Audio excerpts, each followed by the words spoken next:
Baik adik-adik, kali ini kita masih akan mempelajari soal kuadrat, akar kuadrat, dan bilangan kuadrat ya.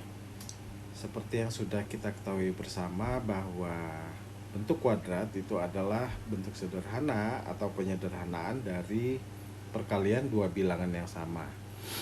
Misalnya 2 kuadrat itu sama dengan 2 kali 2 sama dengan 4.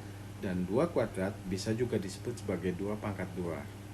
3 kuadrat itu sama dengan 3 kali 3 sama dengan 9. Dan 3 kuadrat juga bisa disebut sebagai 3 pangkat 2. 4 kuadrat itu sama dengan 4 kali 4 sama dengan 16. Dan 4 kuadrat juga bisa disebut sebagai 4 pangkat 2. Lalu akar kuadrat. Akar kuadrat merupakan kebalikan dari bentuk kuadrat adik-adik ya. Kalau 2 kuadrat itu sama dengan 2 kali 2 dan hasilnya adalah 4, maka akar dari 4 itu sama dengan akar dari 2 kuadrat dan hasilnya adalah 2 ya. Jadi dibalik. Karena 4 itu sama dengan 2 kuadrat, maka akar 4 itu sama dengan akar dari 2 kuadrat. Lalu akar 9 itu sama dengan akar dari 3 kuadrat sama dengan 3. Lalu akar dari 16 itu sama dengan akar dari 4 kuadrat sama dengan 4. Dan seterusnya adik-adik ya.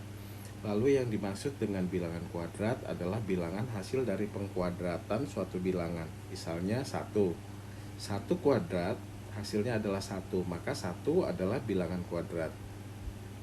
2 kuadrat hasilnya adalah 4, maka 4 merupakan bilangan kuadrat. 3 kuadrat itu sama dengan 9, maka 9 adalah bilangan kuadrat. Dan seterusnya adik-adik ya. Soal nomor 8, akar dari 3025 sama dengan, nah sebelum dijawab kita pakai cara dulu adik-adik ya. Kita tahu bahwa 50 kuadrat itu sama dengan 2500 ya. Dan 60 kuadrat itu sama dengan 3600.